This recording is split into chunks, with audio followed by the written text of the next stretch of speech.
not earlier than, it used to be 180 days, but now it's 78 days prior to the primary. You can make by mail, electronic transmission, or in person an application for an official ballot.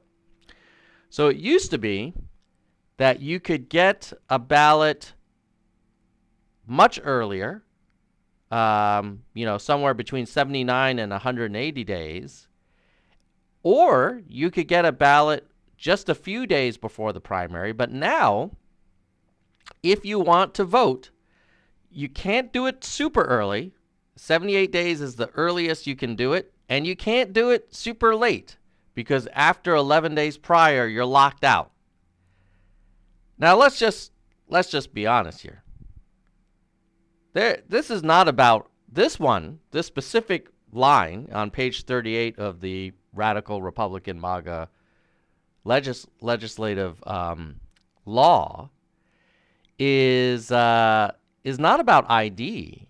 Because, a lot of the Radical MAGA say, why are people not being required to add ID? This one is all about time. So let me turn that around and ask the Radical MAGA, like, why are you so afraid to have people vote early? And why are you so afraid to have people vote 10 days prior? Why can't they get their ballot 9 days prior to the election? Why do you make them get it somewhere between 11 and 78 days?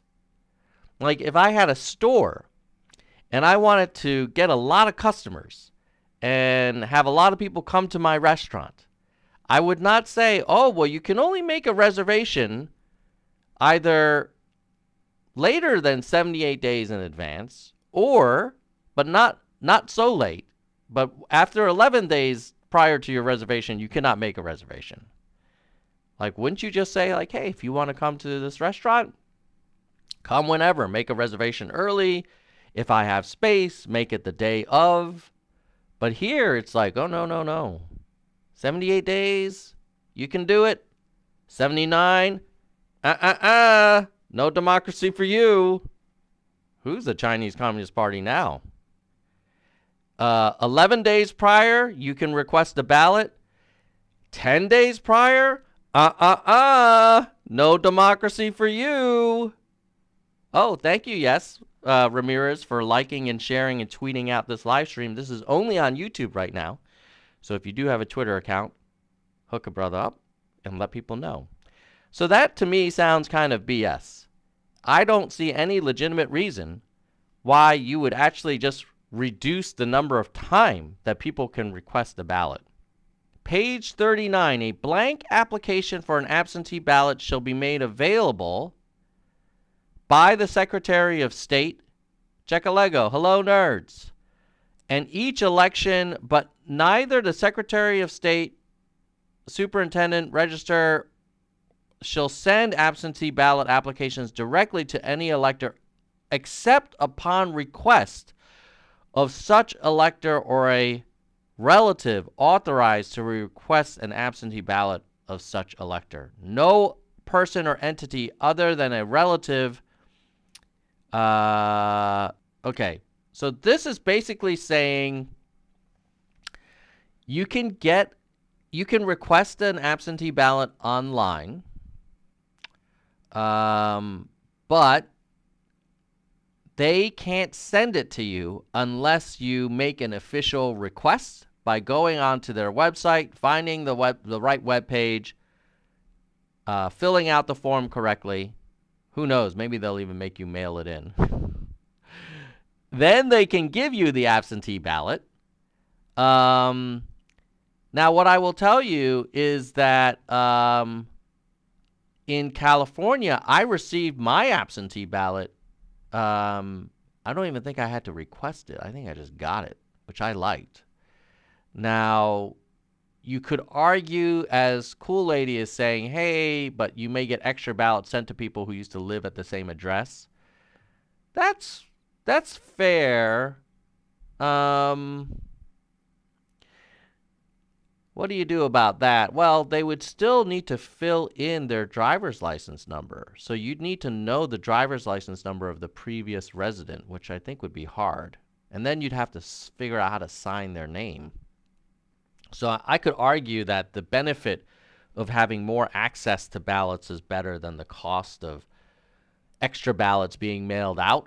But in this case, what you notice here is no person other than the entity than a relative authorized to request an absentee ballot, right?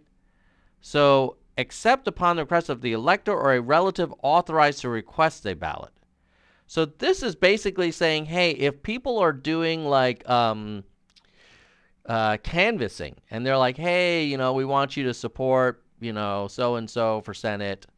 And then the person says, oh, okay, yeah, I support, but can I get an absentee ballot? Now the canvasser can't request it for you. They can't say, oh, okay, yeah, great, I'm for, you know, whatever, Yang 2024. I'm going to request the ballot for you and then have it sent to your house. Now you're going to have to say, okay, great, go to this website, right? It's like trying to get a vaccine. Go to this kind of esoteric website, find the right page, download the PDF, find a printer, print it out, fill it out correctly, fill in all the right forms and fields, and then send it in, and then maybe we'll send you the ballot. So that's, in this case, I feel like they're basically preventing activists and campaigns from trying to facilitate getting an absentee ballot for the voter. If we take our retail analogy, I would say this is like you go to a car dealership and you want to buy a car, and they're like, oh, I can help you finance it, but you got to go over to Wells Fargo across town and fill out the right forms with them, blah, blah, blah. As you can imagine, there'd be a lot less car sales. Now, maybe you should actually do that to shop around and get a better rate. But the convenience of being able to get the car and get the financing and do the DMV registration all there is a huge benefit. And this is the opposite. This is saying, oh, well, if you want to vote, you have to fill in this information not to vote, but to even just get the ballot itself. And if it's a relative, they have to be authorized to request for you. And they don't say how that authorization should be made. And James Johnson is right. They're not even talking about the ballots. This is just the application for the ballot. So, oh my God. That's right. They shall send absentee ballot applications. Oh my God, it's even worse. So you can't even, so, okay, here's the deal. You're like, hey, I want you to support Yang 2024. The person's like, okay, great, but how do I get the ballot? I want to vote by mail because I work a lot. I don't want to stand in line for like 15 hours. And they're like, no problem. We can request an absentee ballot for you and have it sent to you, but we'll have the application sent to you. And then they say, oh, no, I can't do that. Or they get in trouble requesting it for you. And then the Georgia radical Republicans say, no. No one can request even a ballot application, an application for a ballot. Only the voter themselves can request the privilege of applying for an absentee ballot themselves. So now there's two steps. I have to request the application, right, myself. Then I have to, of course, fill out the application myself. And then I will receive the ballot, and then I got to send in the freaking ballot. So that's actually 3 steps. Why would they make it so hard to participate? Imagine if you were at the car dealership and they said, oh, you want to finance this car? Well, first, you need to request the application to apply for financing. I can't just give you a finance sheet of paper to request, like the way you can at Costco and you get a freaking credit card in like 5 minutes. No. You need to personally go to this random website and fill out the request for the application. Then weeks later, they will send you your application. And then you need to fill that thing out to apply for the absentee ballot. And then if you probably fill it out incorrectly, they'll throw it away. And then if you do fill it out correctly and you send it to them, they receive it, then they're going to, weeks later, send you the actual absentee ballot. You need to fill that out correctly, and don't forget to put your driver's license or last 4 digits of your social on the outer envelope, because we know how great a security function that is. Like, God forbid you put your driver's license number on the ballot itself, but let's be fair, they probably want to anonymize the voting. Yeah, okay, so that's why you have to put it in the outer envelope. But as you can see, it's multiple steps. Like, decide you want to vote in this election, figure out where to go to request the application, download the application, print it, fill it out, mail it in, then receive the absentee ballot, fill that out, fill out the outer envelope, and then fill that in. I think that's like 10 steps. So this is like the opposite of Amazon Prime one-click ordering, right? This is like ordering from, you guys probably don't know about this, but there was a time when people ordered products through like mail order catalogs. And you'd get like an LL Bean catalog in the mail. Then you'd like find the sweater you wanted, and then you'd fill it out on a piece of paper, and then you'd send it to them, and then they would, you'd include a little check, or and then they'd send you the product, and it would take like weeks and weeks and weeks. That's basically what Georgia is doing. They're trying to take voting to like the 19th century, like the Sears Roebuck. There used to be a company called Sears that used to sell a lot of stuff. Any rate, we're going too far back. Now, let's look at the next thing. Page 47. A board of registrars or absentee ballot clerk may establish drop boxes. Okay, so you don't have to just put it in the mail. You can actually put it directly in the remote drop box. That sounds like a good thing. Okay.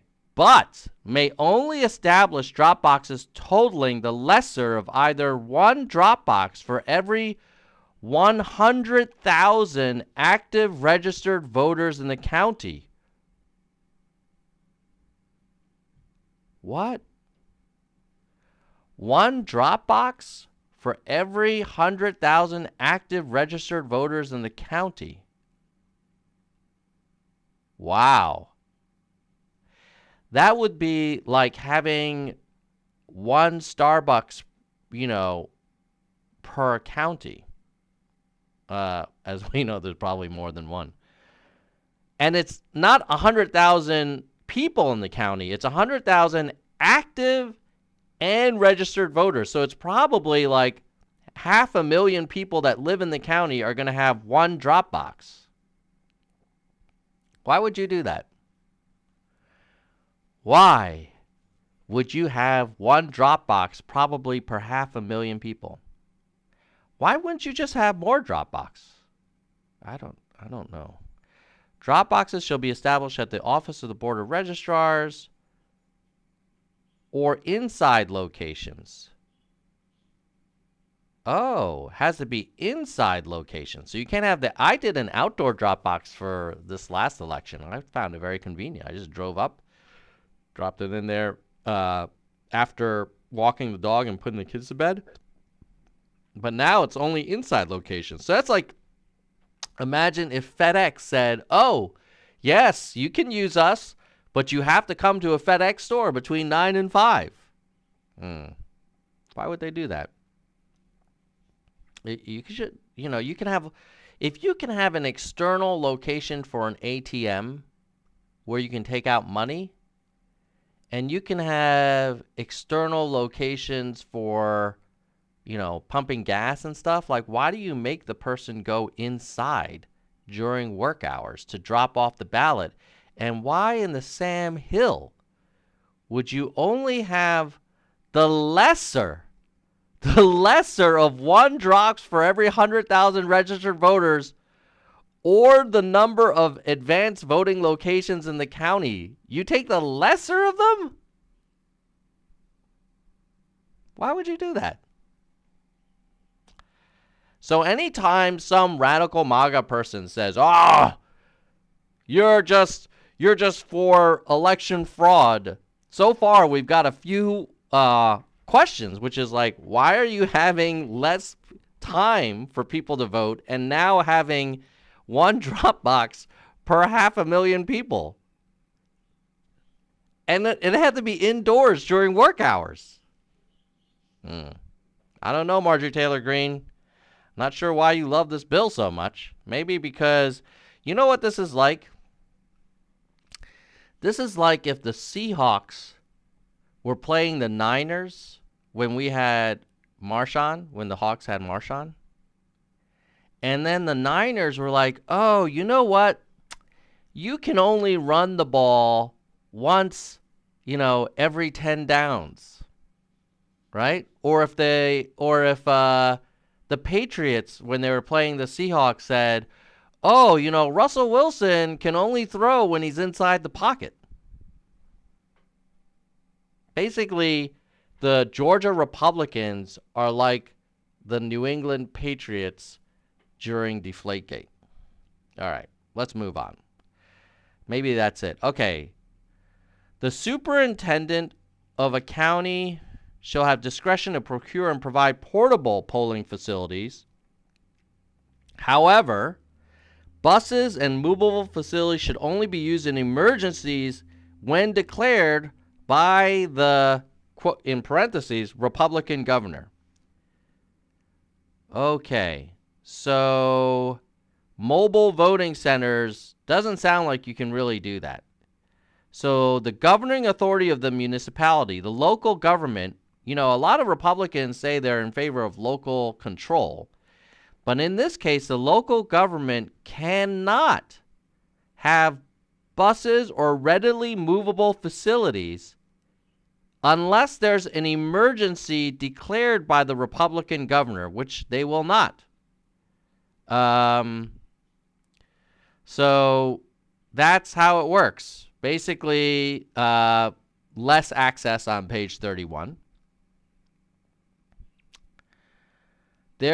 Early voting. There shall be a period of advanced voting that shall commence on the 4th Monday immediately prior to each primary,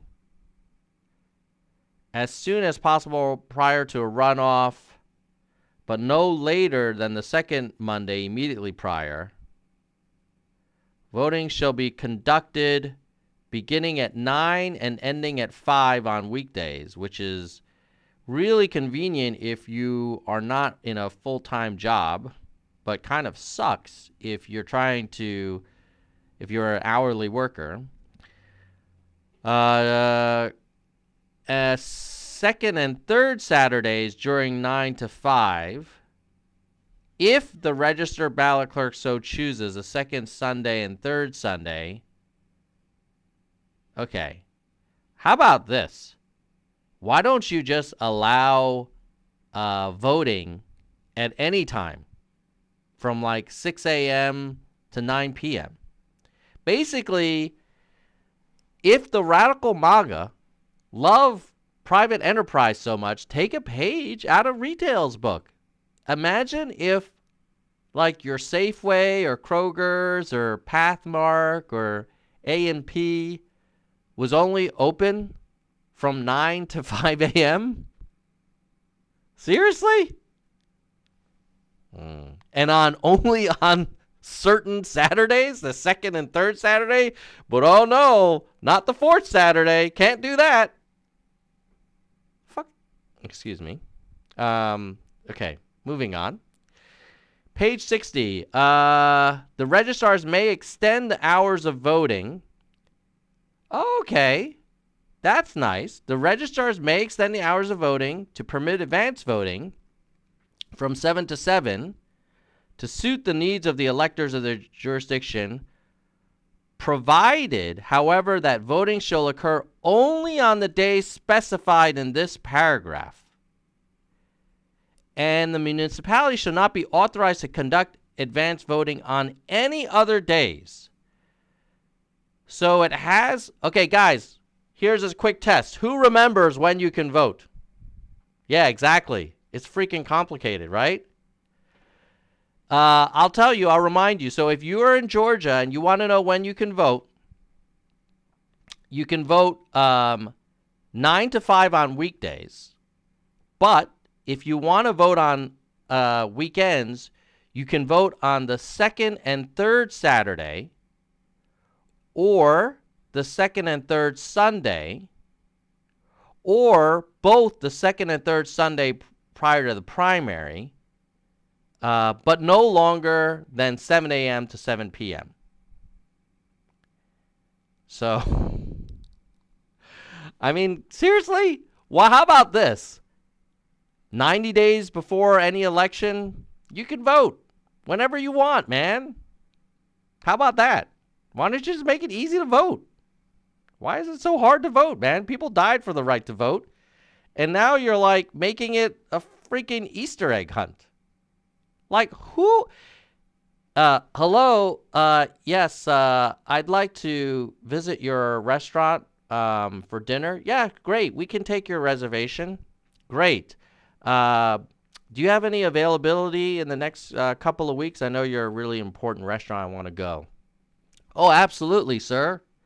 You can come to our restaurant for dinner between 9 and 5 p.m. on weekdays, other than observed state holidays, of course.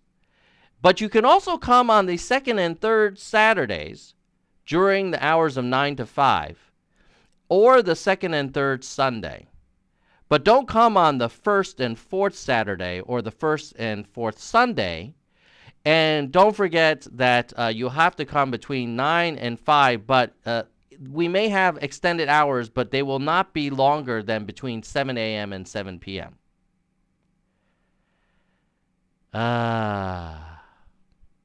America. Okay, well, really, Georgia. Let's not paint America with too broad of a brush, because the rest of many states do support voting. Not Georgia, but many states do.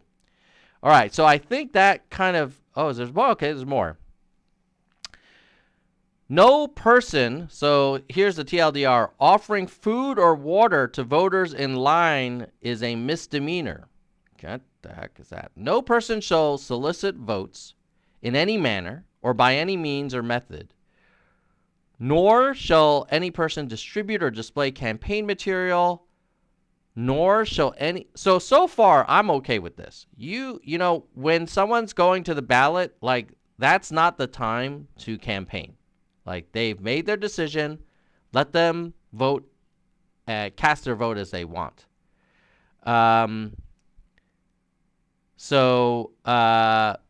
James Johnson raises a good point, which is if a county accidentally allows someone to vote outside of those hours, can a army of lawyers throw out the whole county's votes? And I would argue the Republicans would probably say, aha! Voting irregularities, stop the steal, such and such county had the audacity of taking votes after 7 p.m., and then on another instance, we have evidence that they had a ballot location open, God forbid, on the fourth Saturday. 1776! No taxation without representation. Unbelievable. Can you see the tri-tip hats coming out? The red MAGA flags? The blue MAGA flags? The AR-15s about defending democracy? Some bullshit. Anyway. Crazy. Okay, but I was actually defending the Republicans here because I don't think you should campaign during people's voting. Now, here it says, including but not limited to giving food or drink to an elector. Okay, that's probably, so I think their argument here is that if you're wearing like a Yang 2024 t-shirt and you want to give out water bottles on a hot day, and maybe like the water bottles have Yang paraphernalia on it, then you would be considered like trying to campaign and harass people while they're voting. Now, what you could have done is you could just say, hey, no person wearing campaign or policy-specific clothing or holding campaign-specific signage shall be allowed to distribute any branded or campaign-specific food or drink to an elector. Now that would allow you to say, hey, yeah, we're not trying to change people's votes, but we do want to help make it a little more comfortable. You know, it's like if you're going to a popular restaurant and it's a long wait because everybody wants the ribs at such and such a place. Sometimes they might give you a little cornbread. They may give you some snacks, you know, while you're waiting. And you know, that's not trying, they're not trying to change your mind. You know you want to go eat there. That's why you showed up. So I think there was a way to do this with more nuance. However, I think in this case, you have a situation where they're just purposely trying to make it more uncomfortable to vote. If a person presents himself at a polling place or absentee ballot polling place or registration in his or her county of residence for the purpose of casting a ballot, stating a good faith belief that he or she has timely registered to vote in such county of residence, in such primary, and they don't appear on the list, the person shall be entitled to cast a provisional ballot in his or her own county as provided in this code section. So, in fairness, I actually think this seems reasonable. If I go to the wrong place, that I can cast a provisional ballot. All right, so far so good. If the person presents himself at a polling place in which he is registered to vote, but not at the precinct which he is registered to vote, the poll official shall inform the person of the polling location for the precinct where such person is registered to vote. They shall also inform such person that any votes cast by a provisional ballot in the wrong precinct will not be counted unless it is cast after 5 p.m. Unless it is cast after 5 p.m. and before the regular time for the closing of the polls on the day of the primary, and unless the person executes a sworn statement witnessed by the poll official stating that he or she is unable to vote as his correct ballot placed prior to the closing of the polls and giving the reason therefore. Oh, well, that's kind of annoying. So basically, if you go to the wrong precinct, you can't cast a provisional ballot. So they'll say, hey, you're in the wrong precinct. And then they're going to say, you need to go to the right precinct to cast it. And then you're going to say, look, I'm busy. I got to get back to work. I got to get back to my kids. And they're saying, well, okay, you can cast a provisional ballot here. And then you say, okay, great. And then they say, but you got to come back after 5 p.m., which, by the way, don't some of the precincts close at 5 p.m.? But at any rate, it has to be cast after 5 p.m. and before the regular time for the closing of the polls on the day of the primary. Weird. Now, if you wanted to just be great customer service, you would say, oh, you're in the wrong precinct, but not to worry. You can fill out a provisional ballot right now, and we'll count it in the right precinct for you. Would that be so hard? No, that's not how it works, though. You've got to do it after 5 p.m., but before the regular time for the closing of the polls on the day of the primary. And don't ask me what you do if the time of the regular closing is 5 p.m. I don't know how that works. Next.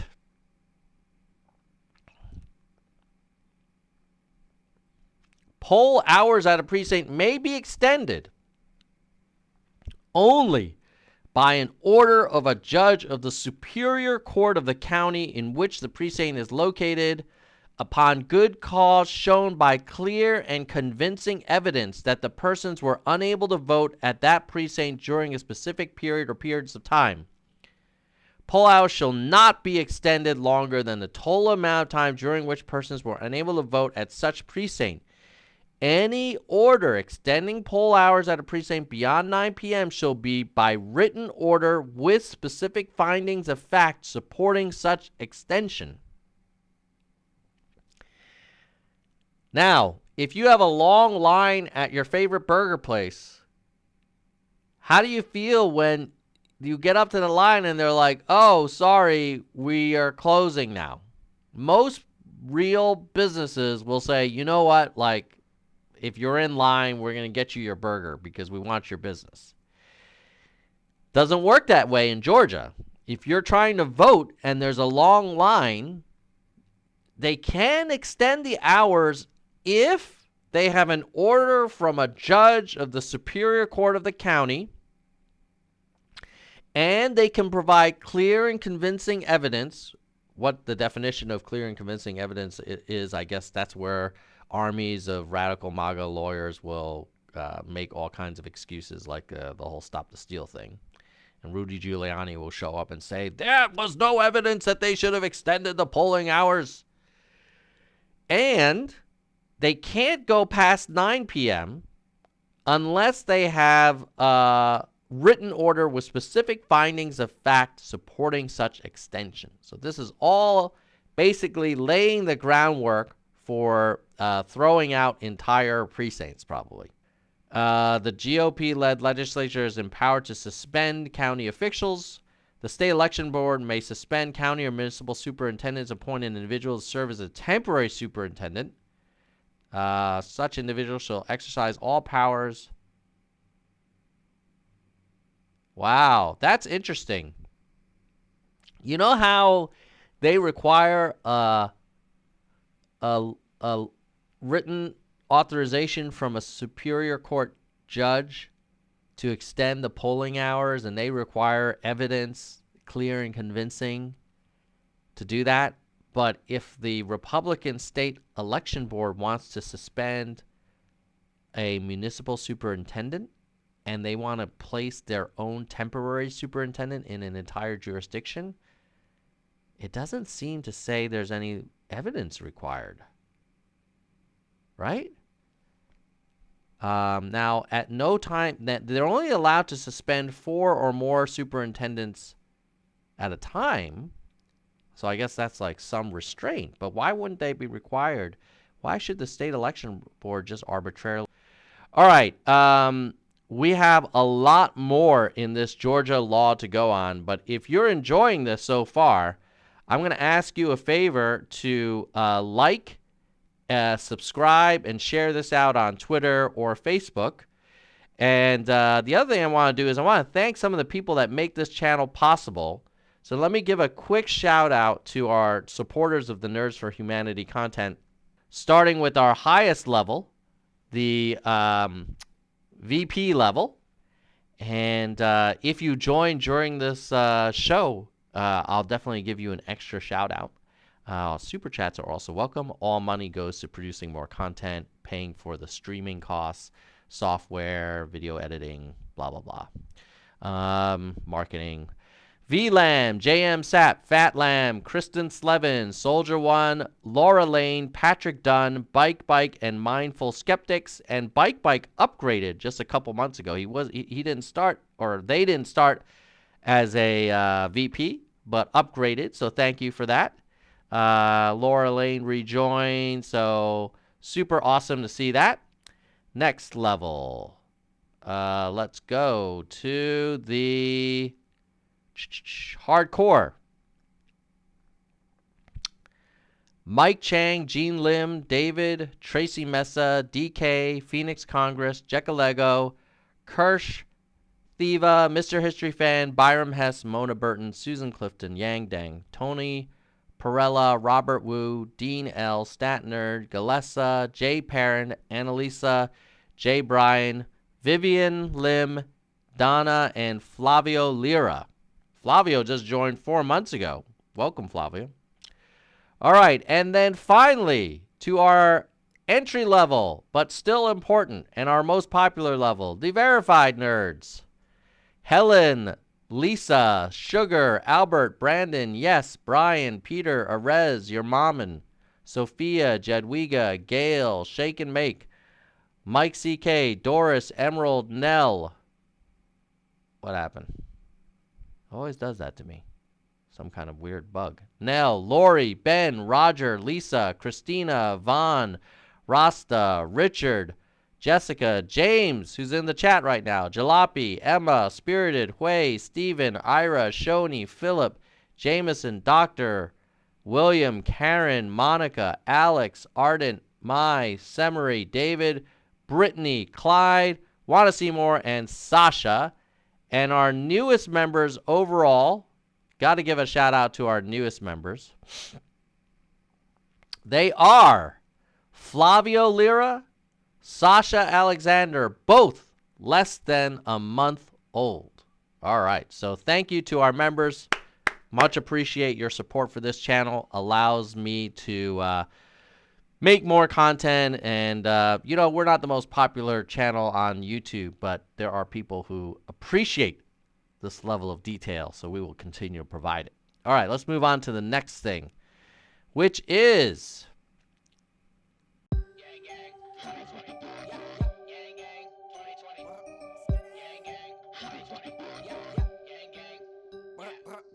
Yang Gang 2020. Yang Gang 2020. Yang Gang 2020. Yang Gang. Yeah.